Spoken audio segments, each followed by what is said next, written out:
恭喜晒張生，任何家興就贏出咗今個馬季嘅最後一場頭馬，呢匹馬都真係越老越可愛喎！呢場係佢第11場頭馬嚟㗎。係啊，我哋大家都好開心。所有嘅馬迷都覺得咧，我哋呢隻馬咧係好開心嘅，因為人和家興啊嘛。我哋希望咧，香港、中國、全世界都係和和氣氣，興旺發達。希斯今晚就唔喺香港啦，其實佢賽前同你講隻馬個機會係點樣嘅咧？希斯對呢匹馬咧係充滿晒信心嘅，咁佢由頭至尾咧都唔捨得呢匹馬嘅退役嘅。咁其實我哋一路都覺得隻馬咧就係可能咧就係即係或者係跑得好多次啦嚇，咁但係希斯咧都依然堅持咧，就覺得我哋隻馬咧係仲有得贏嘅，咁所以我哋相信呢馬先嗱，佢俾我哋嘅支持都好大。呢隻馬就真係鐵馬嚟嘅，今次係佢第80次上陣啦，贏咗11場啦。成個競賽生涯，其實你點樣評價呢匹馬？會唔會都俾到一啲好大嘅滿足感你咧？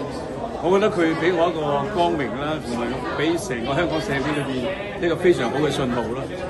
我覺得我哋個馬個名改得好好，同埋咧我好多謝提供呢匹馬嘅馬販啦，佢已經都提供得好好俾我哋。呢隻馬傷過嘅。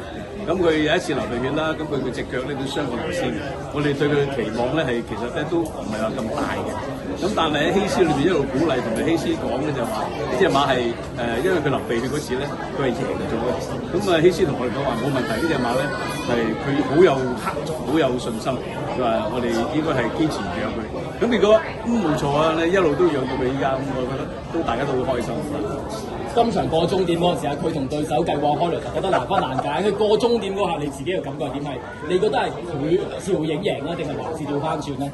我覺得咧，我頭先我次跑馬睇，我都好有眼光，好準確睇到第一名嘅。但係正話咧，我的而且確有啲少少懷疑，因為11號馬咧係布文騎過，咁啊輕磅同埋咧係年輕。咁我哋嗰隻馬咧。喺上一次嚟講咧，係跑臨尾嗰陣時咧係冇乜嘢嘅後勁嘅，咁但係今次咧佢依然好頑強，佢呢得到出嚟，佢可以由頭至尾帶佢過終點，咁啊亦都係讚布文啦，布文一個好專業嘅騎師，我覺得今次騎得非常之好。